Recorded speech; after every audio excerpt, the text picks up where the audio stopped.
सबसे ज्यादा सोता कौन है? सबसे अच्छा टिकटॉक कौन बनाता है?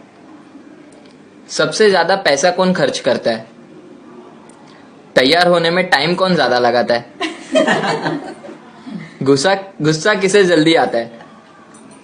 आप दोनों में से प्यार किससे करते हो? पढ़ाई में कौन अच्छा है? सबसे ज्यादा जिद्दी कौन है?